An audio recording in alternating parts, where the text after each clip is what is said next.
If you keep your money in a bank account, listen up. Your savings could be at risk. The banking system is once again under extreme stress. Car loans are defaulting, credit card debt is ballooning, and commercial real estate is on the brink of collapse. These aren't just red flags, they are sounds of a financial ticking time bomb. But there is a safe and easy way to protect your financial future. Gold. Gold is historically safe from economic policies that jeopardize your wealth. Gold allows you to lock in today's value in the face of tomorrow's uncertainty. Don't wait for the next headline crash or bank run to act. Inaction could be catastrophic. Contact Noble Gold Investments today and safeguard your tomorrow. As a bonus, they'll give you a free quarter-ounce gold standard coin as a thank you for opening a qualified account. Visit noblegoldinvestments.com to claim your gold coin. noblegoldinvestments.com.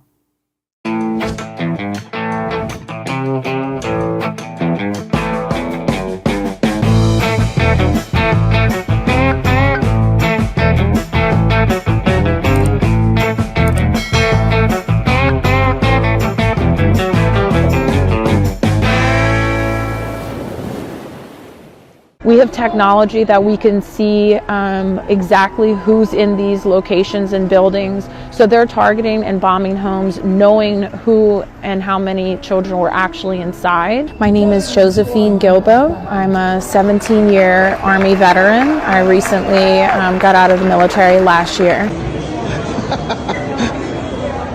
Oh my God, the future's I started with Biden because the border's all the rage now. Everything's crazy for the border. So I did Biden 3 years ago, and he's at a press conference, Mr. President, do you have any idea how you're going to handle the crisis at the border? And Biden's like, first of all, let's get our facts straight. There's no crisis at the border. Come on. And he goes, how do you know, sir? He goes, because it says so on the piece of paper. Come on. It says on the paper. Says the paper right there. And then recently, everyone wants to close the border. Everyone's screaming. Biden's up there. I'll close the border harder than anyone's ever closed the border. Because I know how to close borders. Come on, Jack. And the press is like, but last time, get your facts straight. I'll beat you the hell out of you. Will your dog pace phone his shoulder? Come on, let's do some push-ups. I'll close the border like nobody's ever closed it. The border patrol, the border can't believe it's not butter. We'll show you every video you could ever believe. Bohemian Grove is real. They tied me down and they made me watch, dog. I absolutely don't give a anymore. Yes, I lost it. They're little kids. You know the path you're going down is dangerous, my friend. I don't give a. I don't give a. They can't touch me. I'm a god. Hey, Inspired Tribe, my fellow freedom lovers. It's John Nolan here. Thank you so much for tuning in to another Inspired live stream. It is Wednesday, February 6, 2024. We're healthy, we're wealthy, we're whole, we're free. And we got to talk about the truth more and more and more, my friends. Sort of a compilation of a few either entertaining, if you will, interesting clips, current clips. The world's in a state unlike anything we've ever seen. I don't think it's comparable. And perhaps people that have lived through any of the world wars, I think the First World War, there's not many around, but second, there's still a few around. They might be able to say something. But I want to start with this. If there was any current, honest, authentic, real leadership anywhere in the world, one of the leaders would step out and say, my fellow Germans, my fellow Italians, my fellow whatever, we're living through a mass extinction event. We are facing existential threats, and no, it's not some carbon made up story, but we have a crisis with regards to ourselves, our human biology. We have a crisis with regards to external threats to us, and I'm going to go through the details of this. And we need to, and I'm going to use a word here that people are going to be triggered by because it's been used by bad people, but we need to push the reset button here. We need to completely and immediately put things into action and create changes that are drastic, that are going to feel fundamental, and they are. But that's what is needed to preserve mankind, first and foremost, and to have a kind of future that is worth living for. And the reason why I'm saying this is because I still can't believe how much of the discussion is highly emotionalized, is built on hopium, is built on a savior figure, is built on something that nobody can really grasp. It's built on something that nobody can really touch, and built on something that nobody has any freaking control over. And it bothers me. It bothers me because there's so many good people sort of waiting or in a state of waiting, hoping, the hopium thing, that there will be a dramatic overnight shift that will better everything. But the truth is, we haven't even addressed honestly and openly what we're facing.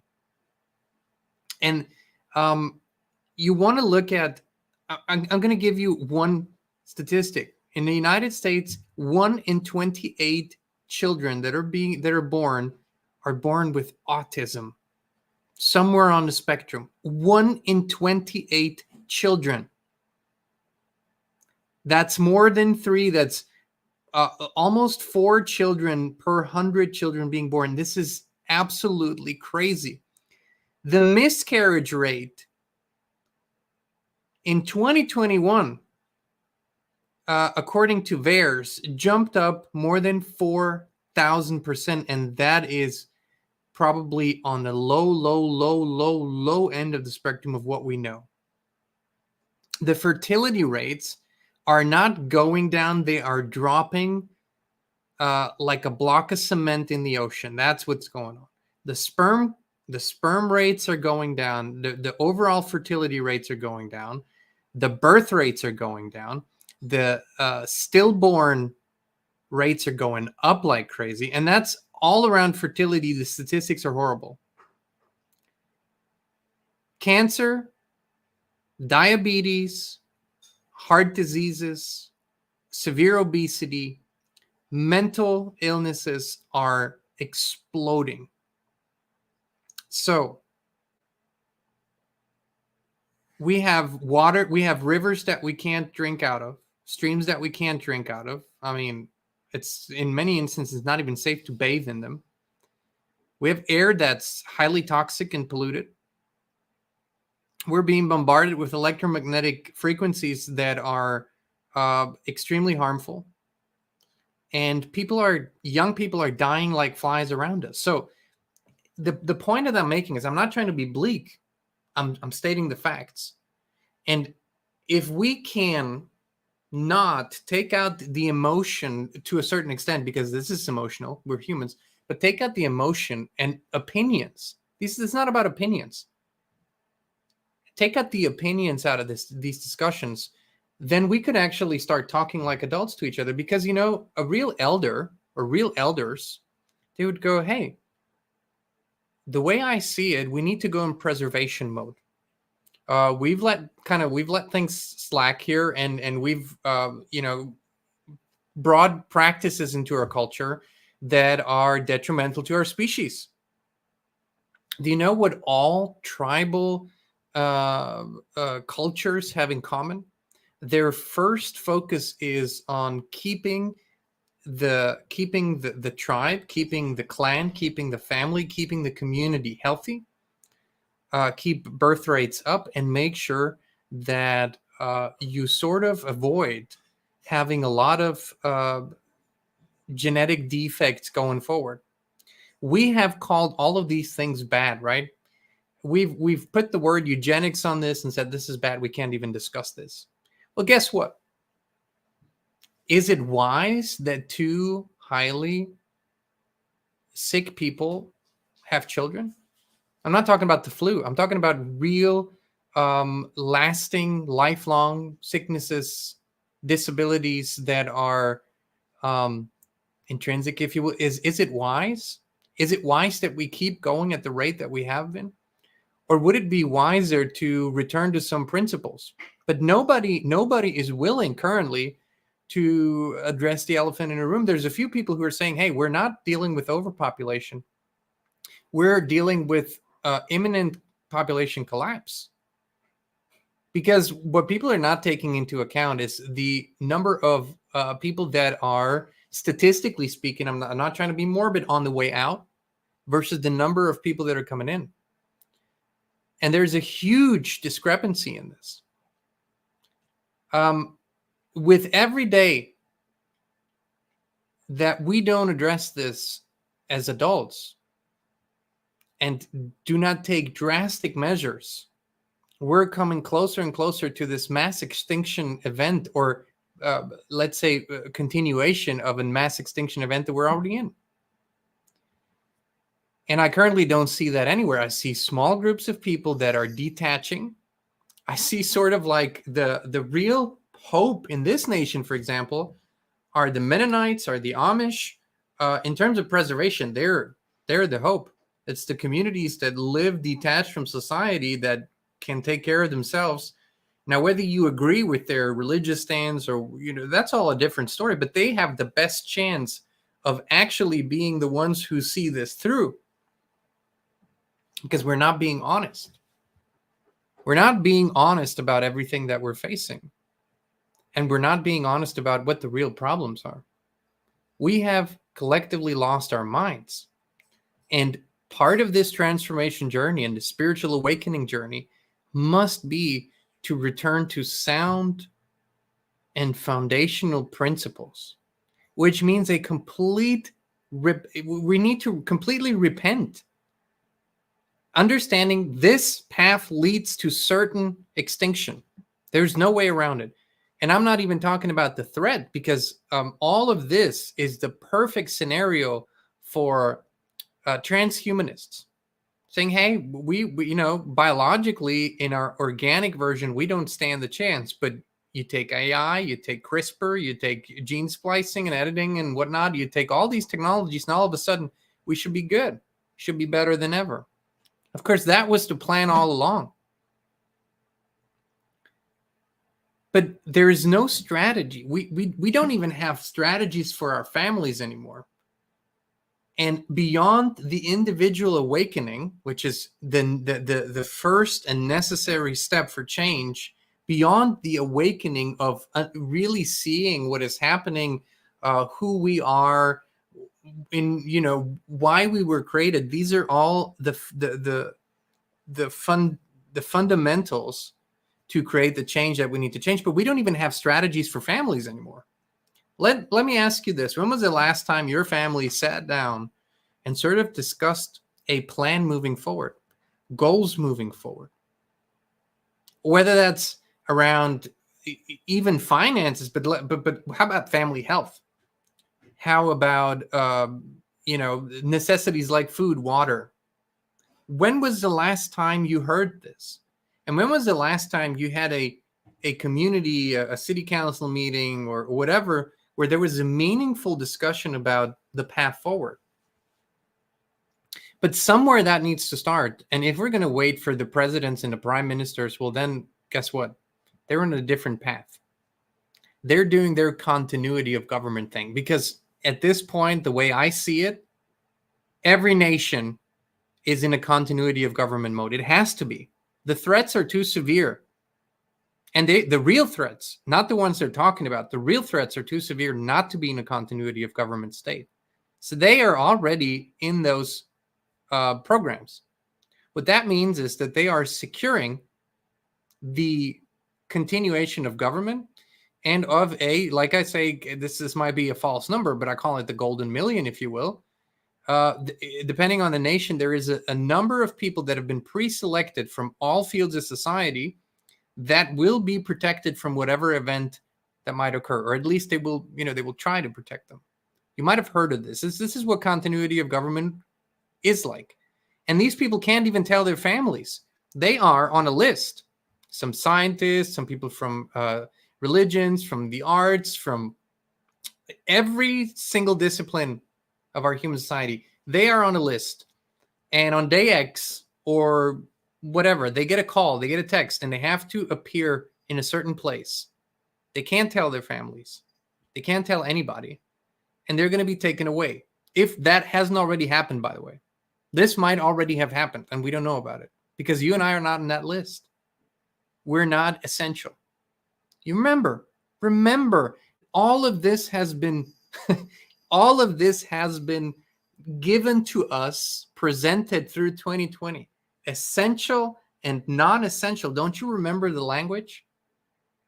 This was it was like a projected test run to show you how this will play out. And while the essentials can go out, which means they will be taken away, the non-essentials will just stay home and face whatever needs facing. And we, as the human family, as brothers and sisters, need to take matters into our own hand and secure the continuity of society, secure the continuity of species. Well, this sounds like too much responsibility for me, Jean. Hell, somebody else should do it. Well, who? Whom do you trust to do it? Whom do you currently trust to take care of continuity of species? And I mean pure species, not contaminated. Sorry, but... And that's a hard thing to find. It's a hard thing to find pure, healthy, and uncontaminated specimens of our species and sort of isolate them in the best way, shape, or form you can to keep it going. You think these things sound crazy, right? But that's what every clan or tribe in history had to go through at some point. And they had to adjust their ways of life and their ways of procreation to the circumstances they were facing. We're not doing that. We're doing the exact opposite. The worse the conditions get, and they will get a little worse before they get better. They will still get worse. I'm just saying that's just how it plays out. The less we focus on the essentials, and we need to do so many things at the same time. I'm sorry to say this. I wish I could just come on and sell you more hopium like so many others do. But I don't deal in hopium. And when I say hopium, that's the word. You combine hope with opium, a very addictive substance, and then you put it together and it's hopium. And hopium to me is everybody who comes on and says, hey, don't you worry. It's all just a movie. It's all, eat your popcorn. It's all going to be explained to you later. Eventually, you're going to see, you're going to watch for 2 weeks. You're going to watch documentaries on your screens, and they're going to tell you exactly what they did in Gitmo and how they arrested everybody and how they had everything under control. And now, gas is back to $1 a gallon, and everything moves forward as usual. That's not going to happen. That is a lie. That is a lie. I'm not saying there's not something going on. I'm not saying that we're not in a very extraordinary state. I've been saying this, but not for a second do I believe this story. Because in the history, in my own life, that's never been the case. No, never ever was anybody able to fix my own problems. And we're being sort of, they know what's going on. They see this awakening. They know it's a huge threat. We are a huge threat to that old system. We are a huge threat to their agendas, but they give just enough hopium so that people keep going a little longer with a lot of inaction. That's really the problem that I'm seeing, is that there's no real mobilization, and there needs to be mobilization. But what I mean by that is not marching, not going out and protesting, but mobilization in terms of what is your planning like? How are you sort of projecting your next 12 months, 2 years, 3 years, 4 years in this madness? And how are you helping yourself and helping your family? It isn't always that requires a whole lot of money. People think it's only money. No, it's communication, it's community, it's planning, it's learning new ways of thinking. This insane system that we've been a part of for so long is dying. Nothing can stop this. It is over.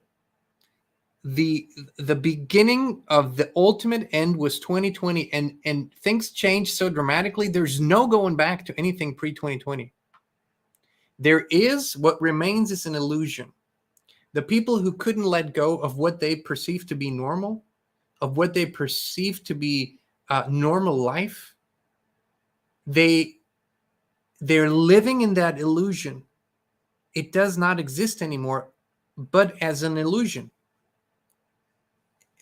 The day will come where that penny will drop and the rug will be pulled out from underneath them, and they will finally see that it's been an illusion, that this life does not exist anymore. I could tell you data point after data point after data point from the economy, from worldwide finance, that proves this beyond a shadow of a doubt. Things you've never seen before. Commercial real estate proves this beyond the shadow of a doubt. The big financial moves in the world finances prove this beyond a shadow of a doubt. This is over. This is over. So we are facing all these multiple fronts. And part of why it's so intense now is because we were asleep at the wheel for so long and we just didn't want to deal with it. But now we have to put on our big boy pants and big girl pants and stop dreaming about the knight on a white horse who's going to fix this for us, and start fundamentally changing our own ways of life. Focus on healing, because only when you're whole and when you're healed can you see things for what they are. Otherwise, you're being constantly manipulated by your subconscious that is trying to avoid certain things. It's trying to avoid pain. I'm not looking into the future in a fearful way whatsoever. I welcome this change. I welcome this huge disruption and the transformation, because that's the only way it can happen. But we need to have strategies in place. You have to ask yourself, if you are a woman in your childbearing years, let's say you are a healthy young woman in your childbearing years, you have to really, really take a close look at the guy you're with or want to be with, and whether that's a healthy, intelligent, balanced, uncontaminated young man that you want to create new life with. These are what parents do you know that have had a conversation with their children like that, saying, hey, have you thought about this? Have you actually thought about not just sort of this in the moment attraction thing that you have going, but this is actually a healthy person. Are they healthy mentally, physically, spiritually? Do you plan to have children? And if you're gonna have children, is that a suitable partner? These discussions are not happening anymore, and they haven't happened for a very long time. And it's all kinds of wrong to say this. But I'm saying this a lot. If we don't have them, if we don't talk about this, if we don't have systemic discussions about our future, then inevitably the artificial side will absolutely take over, because they have the answer to the problems we're not even acknowledging or addressing properly. What does it tell us? That 100 years ago, 90% of the products we can find in a grocery store today, 90 plus, did not exist. Neither did 90% or more of the ailments and illnesses, especially not in that number that we have today. What does it tell us? That we've been poisoning our bodies. These are not side subjects. Don't put them on the sideshow track. Don't put them on a back burner. This is prime time discussion type things. This is what needs to be the discussions that need to be had. And we're so used to, I'm taking care of my own little bubble and I'm making sure that I can get by. I can pay my rent, my mortgage, whatever, that I can pay my bills and put something that loosely resembles food on the table. And we're so used to just focusing on that. But nobody's really taking responsibility for more systemic questions, for bigger questions. This is not about saving the economy. That ship has sailed. There's going to be eventually a whole new economy built, but that old ship has sailed. It's not even about saving your nation's system. In many instances, that ship has sailed too. That will have to be rebirthed or restructured as well. It's about fundamental things. How many species are going extinct every day? How many bodies of waters, not are being contaminated, but how many bodies of waters are left that are uncontaminated? Think about this. Do you really think that we can keep going at this rate? Do you really think that the electric revolution will alleviate any problems? Because there's so many other problems that come with that, so much other destruction, mining, exploitation, pollution. Then how do you get rid of all those batteries and storage products, right? How do you get rid of all of these contaminated products? There's so much that we need to think about, and we need to be the ones doing the thinking. Because the big players that pretend to have the solutions, they're just thinking short term. They're thinking their next quarter, their next election, their next paycheck, and maybe at best, they're thinking about their own children at best. But we live in a next quarter society and in a transfer of responsibility society. And transfer of responsibility means that the people and entities who are creating havoc are never the ones who are taking responsibility. It's quite interesting.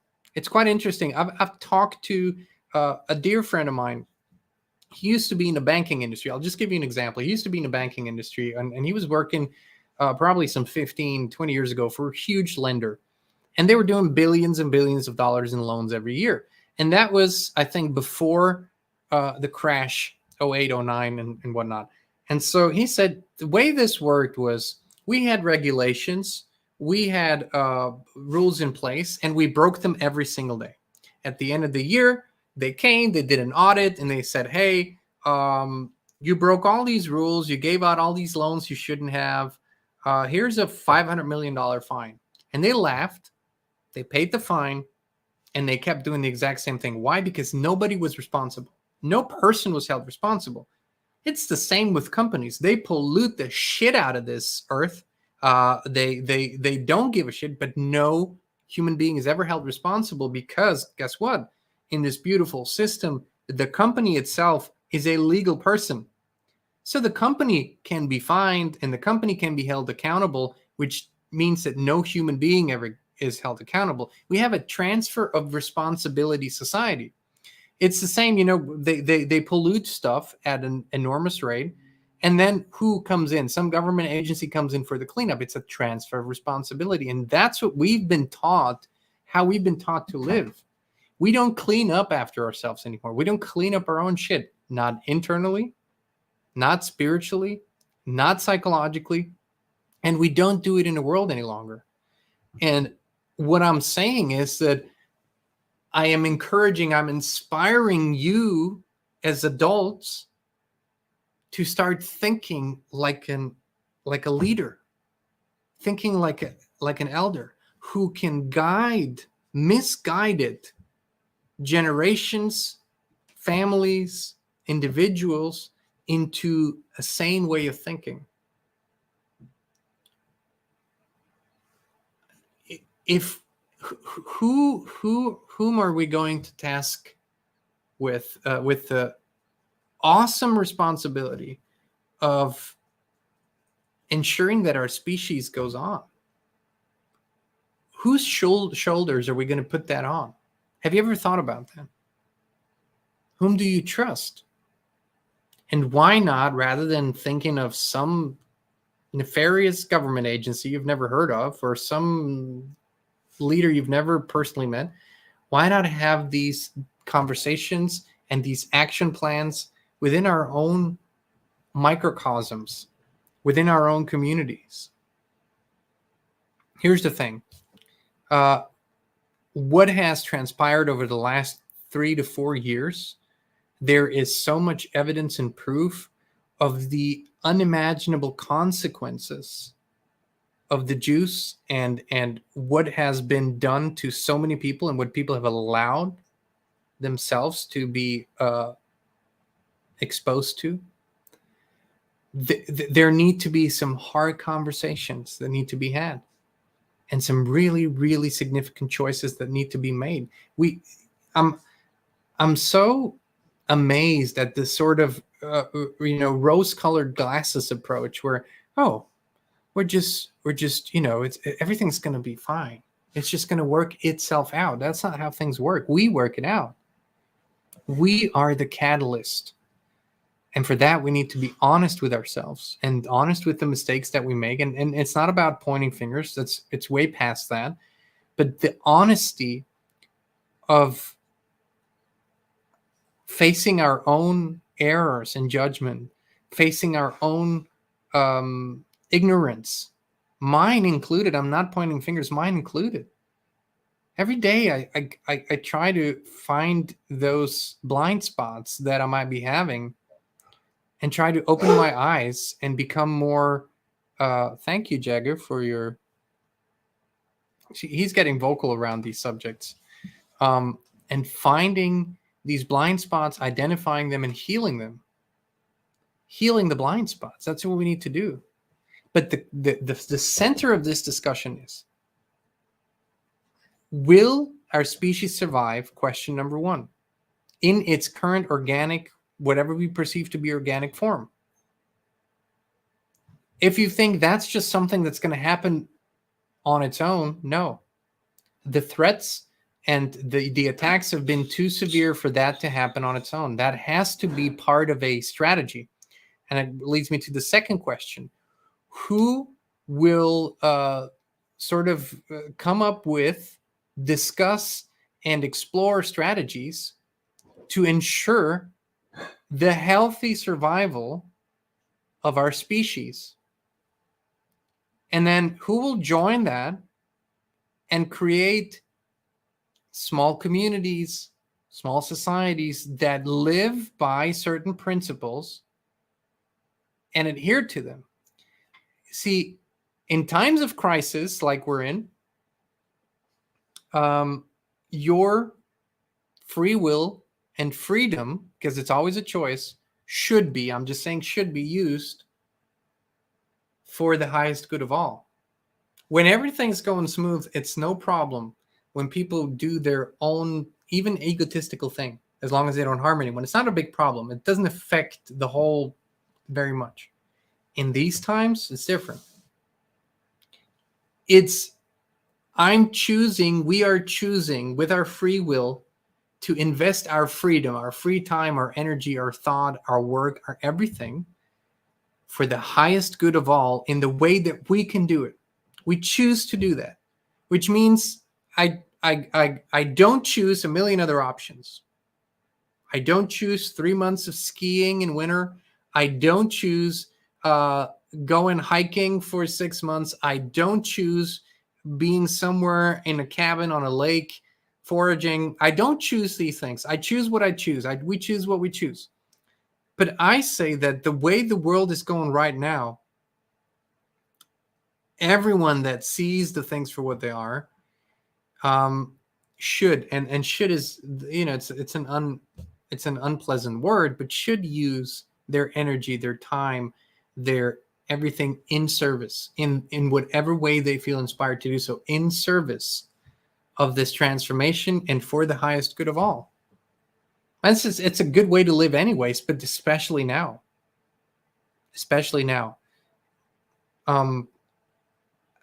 Let me make this clear. I don't see, if we go at the current rate, I do not see 4 or 5 generations in the future. I don't see them. They're not there in what I can see. If we go at that rate, I don't see them. I probably before that, I see a systemic collapse, a societal collapse. I'm not talking about the system, the economy, whatnot, population collapse, which when it starts happening is a very, very ugly thing. There's a natural rhythm. There's a balance. We're out of that balance. And in times of intense transformation, things get out of balance. It's a necessity. But unless somebody says it's time to swing back at one point and find that balance again, it goes more and more and more into the extreme, and that leads to destruction. And so this is sort of it's like this thin line that we're walking between these timelines. But this is not magic. It's not mysticism. And so many people want to, because it's comfortable. They want to leave it up to mysticism. They want to leave it up to a mystic force or an alien force that will come in and help us, or the savior figure. They want to leave it up to this cozy, warm feeling of this is just going to all take care of itself. Because that strategy has been working for so many people in their own lives, right? It isn't. I used to be an athlete, and I was sort of brought up as in this Iron Man pop generation, if you will. And my coaches were really, really old school, and so they would kind of hammer it into me that I'm a machine. And so, when we were working out and doing summer training in preparation for the ski season and whatnot, it's just like, okay, after 4 or 5 hours, you start throwing up and they just go, oh, just push through it. You're a machine. Let's do it. And I harmed my body. Like, I harmed this temple. I didn't even look at it as a temple anymore. It was just something that needed to serve me. And so I would go and keep going with injuries, and I would keep going when I knew I was hurt, and keep going and keep going. And of course I told myself, that's just going to take care of itself. It's all good. It's all going to take care of itself. And it didn't. It got worse until I addressed it properly, until I acknowledged it. And then the beautiful thing is, once I really acknowledged it, once I went from hopium to real action-oriented acceptance, there were some very beautiful and unusual solutions that came into my life. Because once I was ready for healing, the right healers appeared. And this is the whole point of this. The pain and the suffering will continue until we get honest enough and accept that we have some fundamental problems to solve. And then the right helpers, healers, friends, organizations, movements, communities appear.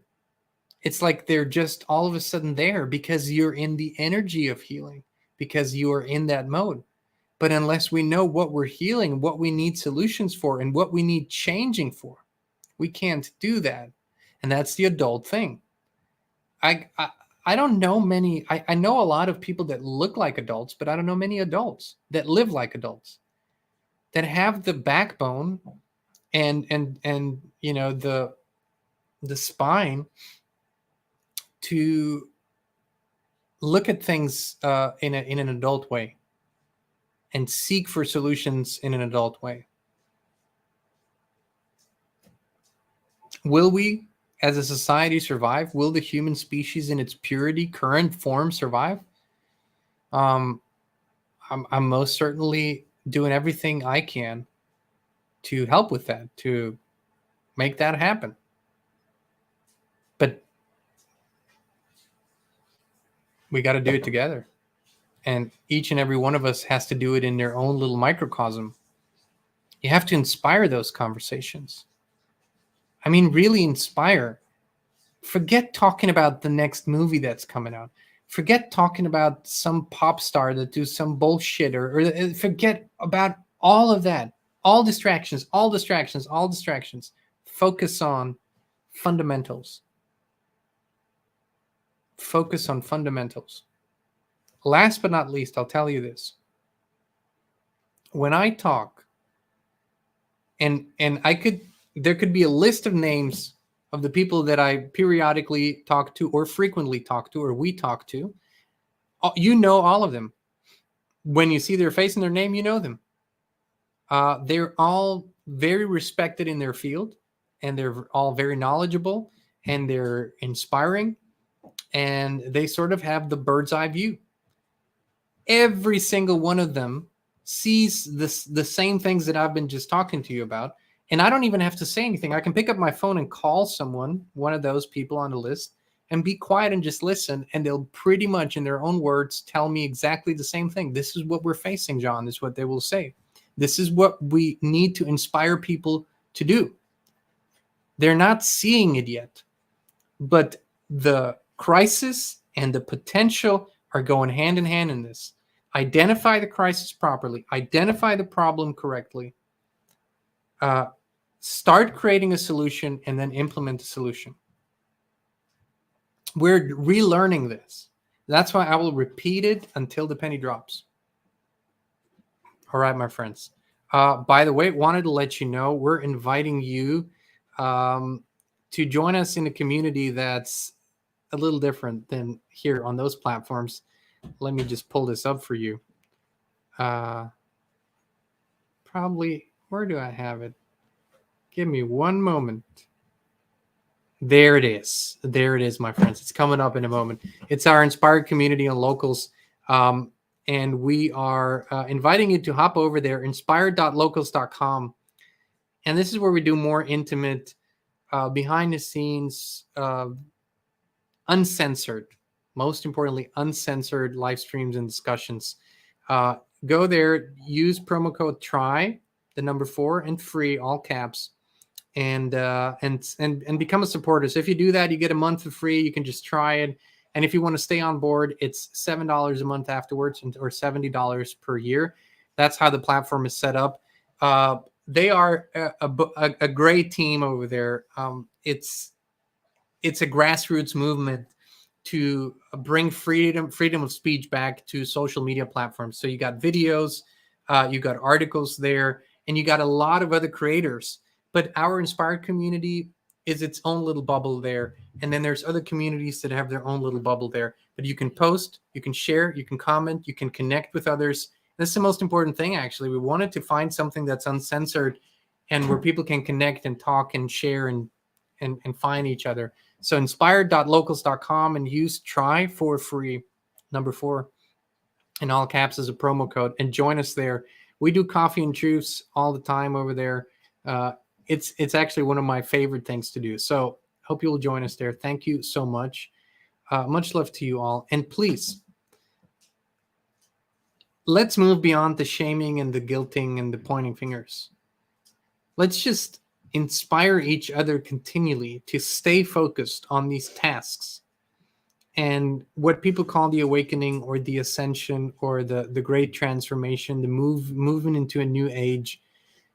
Let's inspire each other to stay on track and invest our life force energy, invest our attention, invest our attention into the significant and important things of our time. The rest will fall away because of lack of attention, okay? So all the bullshit will fall away because we are removing our energy. The entertainment system will completely fall away, and something will emerge in its place that is authentic and real. That ship has sailed. I say this as an artist and songwriter. That ship has sailed. The movie industry, much of literature, much of theater, there will be a purification unlike anything we've ever seen. Okay, so let's just stay on track. Eyes on the ball. And we can do this. We can do this. We just got to be grown-ups here. All right, much love to you, and thank you so much for your contribution. Really, really appreciate it. Much love to you all. Many blessings. We'll be back very soon.